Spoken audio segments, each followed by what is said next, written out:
Welcome. In today's module, we will discuss about diffusion of innovations.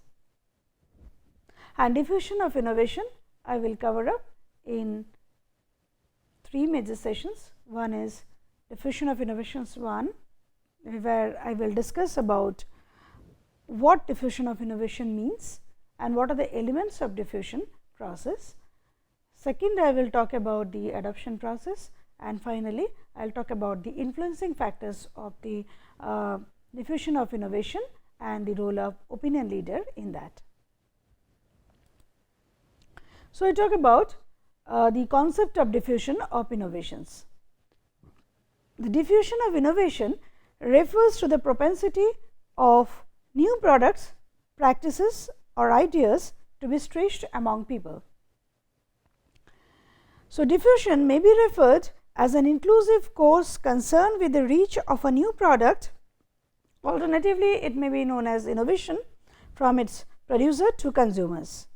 The process of diffusion therefore identifies the rate of the product's acceptance and consequently mirrors of the this is actually the mirror opposite of the product life cycle. How it is related, I will discuss that chronologically. It attempts to spot out the innovations in the introduction period of the product life cycle, the early adopters during the growth phase and late adopters and laggards during the maturity and decline stages respectively. So, now before moving towards the process of diffusion, I will in this session discuss about the elements of the diffusion process. There are 4 basic elements of the diffusion process. One is the innovation, channels of communication, social system and time. Let us see one by one.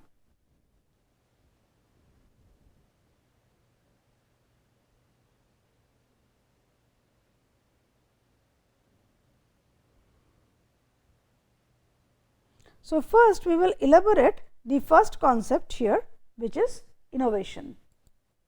So, what is it? We discuss about the concept of innovation. So, every product as we know passes through a product life cycle starting from the introduction, growth, maturity and decline stage.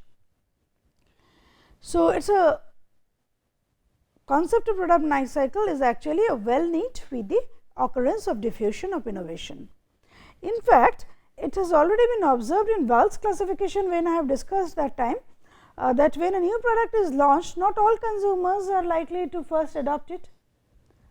Only a small group of people, those who are innovators, they are willing to pay a price premium for the novel product and ready to take risk on untried technology will buy it initially. Hence, it is essential for the part of the marketers to form a positive attitude and also to ensure post-purchase satisfaction of the innovators. A small example. Apple iPhone 7 has been launched. Now, who will first adopt it? There are certain customers, those who will actually buy this iPhones as soon as it is launched. Even if they are having an iPhone 6, they will try to change their model and or replace their older model with the iPhone 7. So, why? Because these people want to adopt technology very fast and they do not mind much about paying a premium price for a novel product, not so price sensitive class. So, therefore, this is the class which you have to first target, but at the same time you have to ensure that they are satisfied with the use of the product, because they will be the first people, those who will write in the online media, Facebook and all about their experience with the product. Samsung faced a problem with their Note 7 series, because soon in the social media and everywhere people started spreading negative word of mouth about it. So, this part has to be post purchase satisfaction, they have to ensure. It is quite obvious that all the rest of the categories follow their footstep and believe in the word of mouth they spread. So, that is why post purchase satisfaction is extremely important. Nowadays with the invention of new high tech products, many older products are also entering in the decline stage. For example, Remington Rand, the famous typewriter, nothing wrong with the product, but only thing is that it failed to capture the speed of time. So, typewriter computer has replaced them, and nowadays Remington Rand is almost becoming an history. Pagers has been replaced by mobiles. Now, personal computers are soon getting replaced by laptops, palm tops, and even iPads. So, this is the concept of innovation. So, you can see here one side is the different time frames, and this part is the sales part. So, if you consider this as a product life cycle, here the revitalization of the product can happen, and just before the decline stage you can think of innovating the product, especially the products like software or high tech products. What happens in the maturity phase, you should start off revitalizing it and see how you can improvise the product, so that you can arrest the decline by launching a new version of it. Now, the question is, to what degree should I innovate? Because innovation is generated in various degrees. Robertson in 1967, he has said that the innovation can be of three kinds. Okay, and these are: A is the continuous innovation, B is the dynamically continuous innovation, another is the discontinuous innovation. What are these things? The first one, continuous innovation, this encompasses the continuous improvisation on a product over time. Cars improvise every year. The cars in 1990s are driven much the same way that the car of 1950s were driven. Changes have taken place in terms of comfort and use of the car models.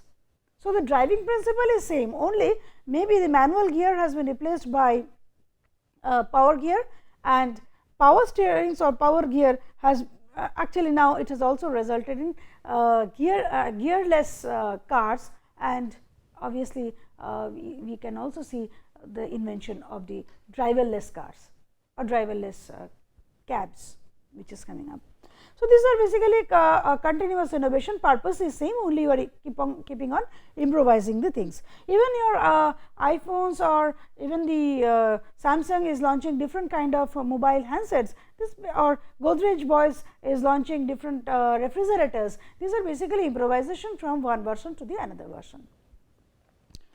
A dynamically continuous innovation occurs when there is some alteration in technology, keeping the basic purpose of using the product almost same, when we call it dynamically continuous innovation. For example, jet to propeller aircraft. A discontinuous innovation. A discontinuous innovation means an alteration of the basically changes the way a product is used, like from a pager to mobile, a typewriter to computer. So, in general, the discontinuous innovations are harder to market, as the consumers have to be educated regarding the use of the product. So, however, the rewards are perceived to be very significant for certain groups of customers, but it may be it sounds very motivating for the innovators, but for the early adopters, for the late adopters, late majority, the movement can be little slow, because dishwasher, for example, is a common concept in abroad nations, but in our country we are much inclined towards the maid based system. So, therefore, except in big hotels and very rich families, this concept of dishwasher is still a new one. So, it is taking a much slow pace for adoption in our country. So, this is like it takes time actually. Over a period of time people may adopt it, but it takes time. Channels of communication.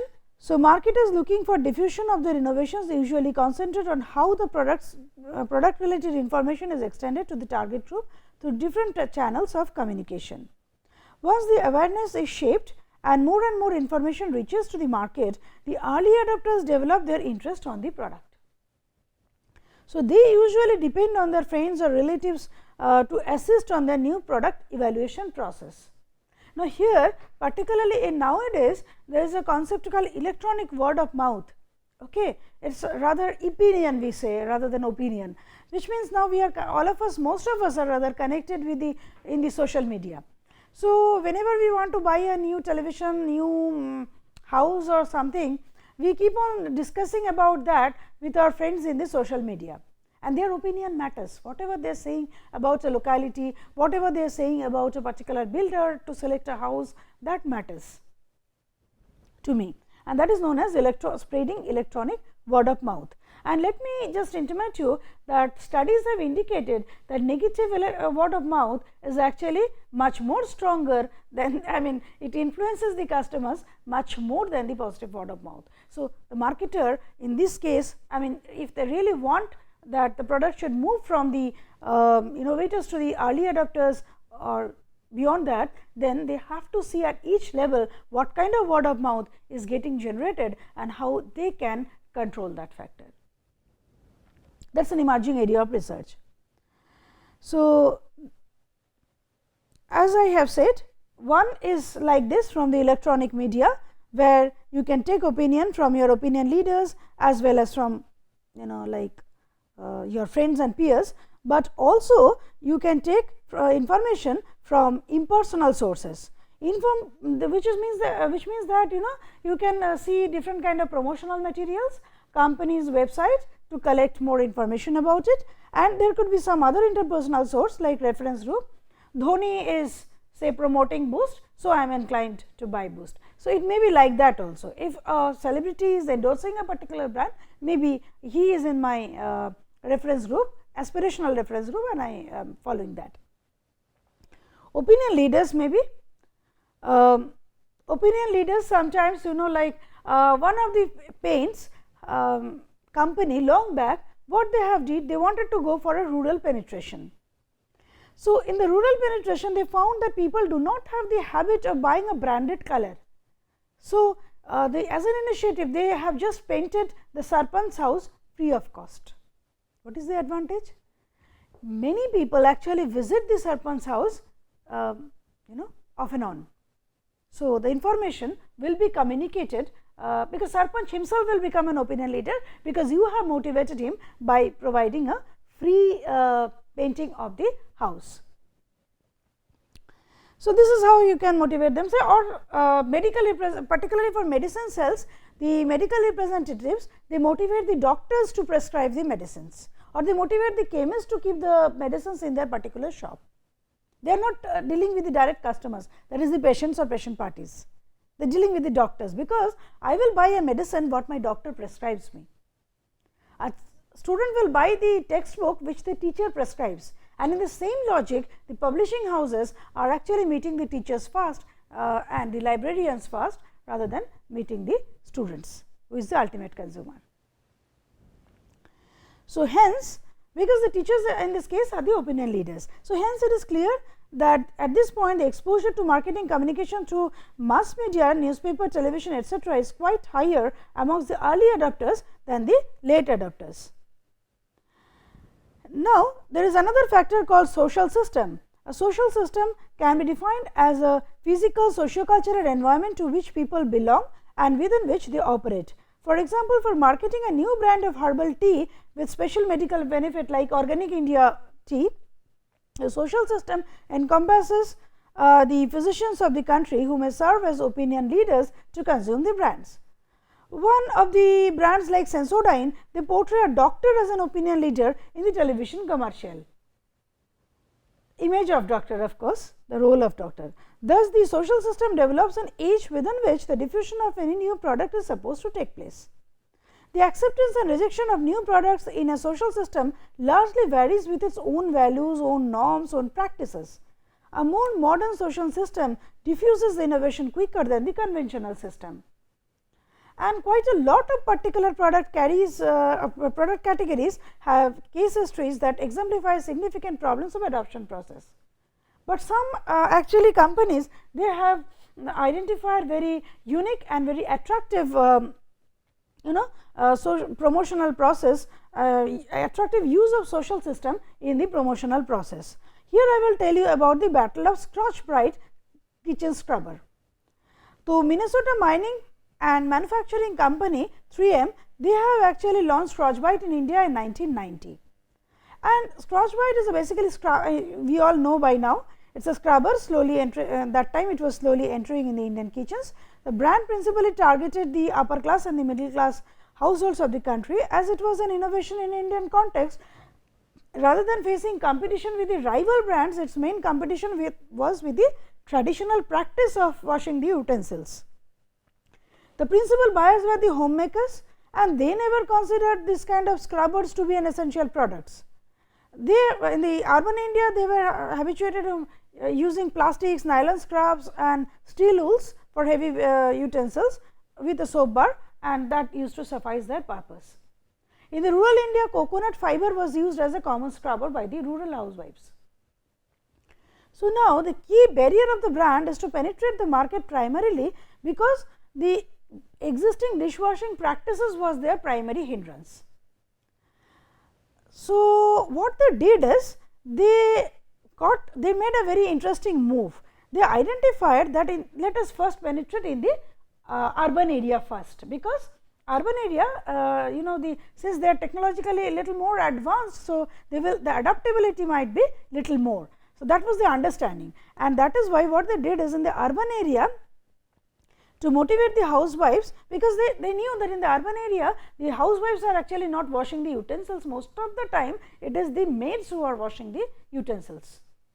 So, they used their maids as the opinion leader, and what they did, you can see that in Pune they arranged work by buys or the maid servants and vowed through them the use of Scotch Brite for cleaning, and the participants were also rewarded with gifts.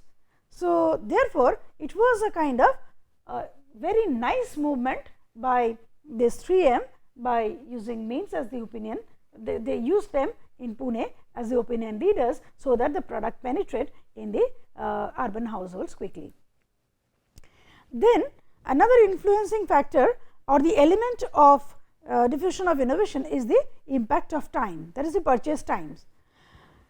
It refers to the period from which the first information about the product is floated to the customer to the point of acceptance of the product or rejection of the product. So, this is the time span. Now, in the international market, it is known as now the marketer has to go by a waterfall or sprinkler strategy based on that. Say product like Coca-Cola, they have gone by waterfall strategy. First they became successful in their own country, then they with the profit they moved to the next country, and that is the way, like a waterfall, they move from one country to another and the other. Whereas, if you are dealing with a high-tech product or software kind of product, you actually have to launch it simultaneously in all the location you want to launch. Why? Because after 6 months, you will see, or after 1 year, you will see that the new version of the product has been launched and the existing product has lost its relevance. So, one more significant implication of time is the trend line on which the innovation gradually becomes a necessity in the mind of the early and late adopters within the society over a period of time. One may recollect the case of AquaGuard water purifier in India launched by Eureka Forbes. It replaced the traditional non-electrical water purifiers and became a necessity to the every middle and upper class families nowadays. Similar has happened for mobile. It was launched for the upper class executives, but now it has become a necessity for even the lower income households. Then the another influencing factor is the adopter classes. Rogers, the eminent professor, classified the adopters by time and rate of adoption, and by that he has classified innovators, early adopters, late majority, early majority and laggards as 5 different category of adopters. So, and this is highly correlated with the gradual movement of the product through its life cycle. Now, I am now here showing you this figure number 13.3 from one of the prescribed textbook of Mukherjee consumer behavior published from Cengage Learning. So, this is the particular model I have taken from the book itself. So, here you can see the product life cycle in this blue line, and here you can see the innovators is in the introduction stage of the early introduction stage of the product, actually the innovators are buying it. When the product life cycle is in the growth stage, at that time you can see first the early adopters, then the early majority bought the product. Late majority is actually buying the product when the product has already reached to the maturity stage, and at the late maturity stage of the product, the this late majority is buying it, and finally the laggards will buy when the product has almost reached towards the decline stage. So, we discuss in details about this adopter classes. So, first we talk about the innovators. Innovators, this one, are the first category to welcome and adopt a new product in the marketplace. Usually this group comprises of younger generation and well to do families. They are by nature risk takers, tech savvy, and normally have proximity to the scientific sources and greater interface with the with other innovators. So, they are usually 2.5% of all those who ultimately adopt the product over time. So, it is like the first adopters of the new model of iPhones or new model of television or so on and so forth. Then comes early adopters. Early adopters, we see the model here the early adopters, early growth phase, they buy the product. So, this is the second group to adopt the innovation after the innovators. So, in comparison to the innovators, these individuals have greater chance to become the opinion leaders. So, they too, like the innovators, are younger in age with higher social status, affluence. So, because they relatively take higher risk while purchase higher financial risk rather to purchase the product, and relatively higher educational background. So, they are generally more socially interactive. They will talk, they will spread information through word of mouth, either electronically or in their peer group by WhatsApp or something. So, to the remaining adopter classes except the innovators, however, they are much selective and rational in product or brand choice. Like innovators are much more, they are also they can be rational, but they could be much more emotional towards their esteem need could be very high, but whereas these early adopters are very rational customers. Then the early majority, once the innovation succeeds in the early majority class. So, what happens the early adopter class. So, at that time people with average social class, education, relatively risk averse start adopting it. It needs no mention that for this type of adopters, the time of adoption and considerably longer than the innovators and early adopters, because since their resource is limited, they actually have they use longer time for deciding on the product, because the perceived financial risk for them would be little higher. Late majority. Late majority, let us go back to the figure. Late majority comes here. So, late majority individuals with a high degree of skepticism adopt the innovation after the majority of society has already adopted it. Late majority usually belongs to the below average social status and has low level of affluence. They do keep contact with others, but not as much as the opinion leaders. And finally, the laggards, they do not want to change actually. So, they form the last consumer category to adopt an innovation. Contrasting to the earlier categories, these consumers have aversion towards the change agents. This cluster of customers normally belongs to the older age group. So, older age group, say for example, the mobile handsets, this has moved from a very big older set, then for basic handsets to a smartphone, and now even the advanced level water resistant smartphones and all this. Okay. But the older generation, they are more okay with the basic phones, because they do not want to they do not want to spend much on the smartphones and the mobile phones, because they need mobile phones only for for calling or maximum for text. So, because of this requirement, they and they want a less complex device. So, that is why they do not want too much of Apple iPhone and all, they want a basic device more. So, and they are averse to change, and this is one reason because of age, and the other reason could be because of economically weaker class. Economically weaker class, their perceived risk is high, they do not want to change, or if their education wise low, so maybe they cannot read and write much. So, the basic phone helps them to just give a call, and they do not want a smartphone, they do not want to take emails and something like maids and all. And the other one is the rate of adoption. The rate of adoption refers to the speed of acceptance of the new product by ultimate adopters, like the ATM cards experienced a faster adoption in India. Initially, some people with little who were little skeptical about its security aspect did not use it, but later on that barrier has been changed.